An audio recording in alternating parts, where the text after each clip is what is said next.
Hello दोस्तों, कैसे हैं आप लोग। ये कहानी एक ब्रह्मम राक्षस की है जिसे आप लोग जानते ही होंगे। उस राक्षस का नाम है ब्रह्मम राक्षस है।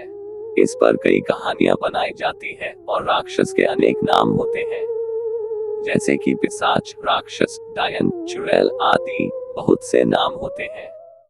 तो दोस्तों चलो मैं अपनी कहानी पर आता हूँ। हमारे गांव में एक ब्राह्मण रहते हैं जिनका नाम दुर्जन सिंह है।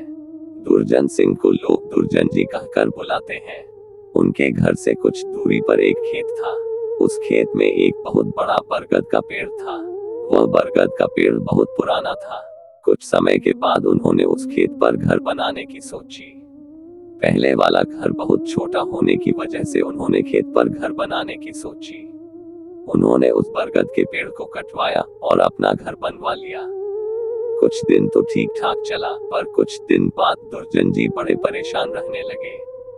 वह कभी पूजा करते और कभी नहीं। तो उनकी बीवी ने उनके बदले स्वभाव को देखकर पूछा कि तुम आजकल पूजा नहीं करते हो और आजकल बदले बदले से रहते हो। कभी बच्चों को डांटते रहते हो, तुम्हें हुआ क्या है। दुर्जन जी के चेहरे पर मुस्कान आई और वह कहने लगे, मेरे घर को तोड़कर अपना घर तो बना लिया है और इसे क्या पूजा करने के लिए कह रही हो।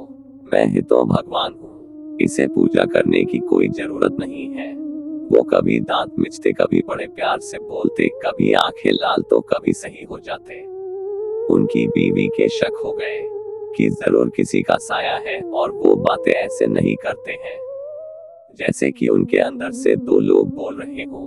तब उनकी बीवी ने उनको बिठाकर हनुमान चालीसा पढ़ने लगी। वो सोच रही थी अगर कोई होगा तो भाग जाएगा, पर दुर्जन जी पर उसका कोई असर नहीं पड़ा रहा था।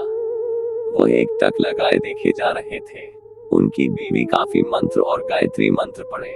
तभी दुर्जन जी की आंखें लाल हुई और कहने लगे कि मैं किसी से नहीं डरने वाला नहीं हूँ, और तो क्या समझ रही है, मैं इसे ऐसे नहीं छोड़ने वाला हूँ। तब तक उसका छोटा बच्चा वहां आ गया।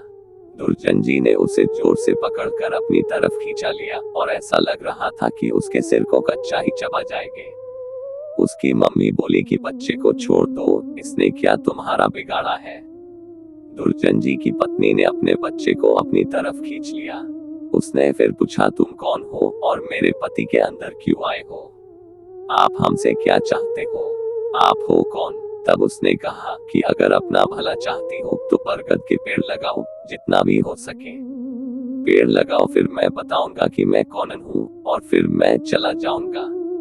तब दुर्जन जी की बीवी ने 101 पेड़ बरगद के लगाए। एक दिन उसकी पत्नी ने देखा कि आज दुर्जन जी सुबह उठकर पूजा पाठ करके आ चुके हैं। तब दुर्जन जी के अंदर जो साया था उसने बोला, मैं तुम्हारे पति को आज छोड़ के जा रहा हूँ। तुम सदा सुखी रहो, तुम्हारे आचार विचार बहुत अच्छे हैं। मैं ब्रह्मम राक्षस हूँ। वैसे मैं किसी को नहीं छोड़ता और न ही किसी से डरता हूँ। तुम्हारे पति ने मेरे बरगद को काट दिया था, जिस पर मैं हजारों सालों से रह रहा था। मुझे गुस्सा तो आया, पर मैं तुम्हारी अच्छाई के कारण मैंने इन्हें छोड़कर जा रहा हूँ। तुम्हारे पति को छोड़कर तब दुर्जन जी अचानक सही हो गए। तब दुर्जन जी की बीवी की आंखों से आंसू निकल आए। तो दोस्तों, अगर बुरे के साथ अगर तुम अच्छा करोगे तो एक दिन वह भी अच्छा हो जाता है। कैसी लगी आपको ये कहानी। ऐसी और कहानी सुनने के लिए चैनल को सब्सक्राइब जरूर करें। धन्यवाद।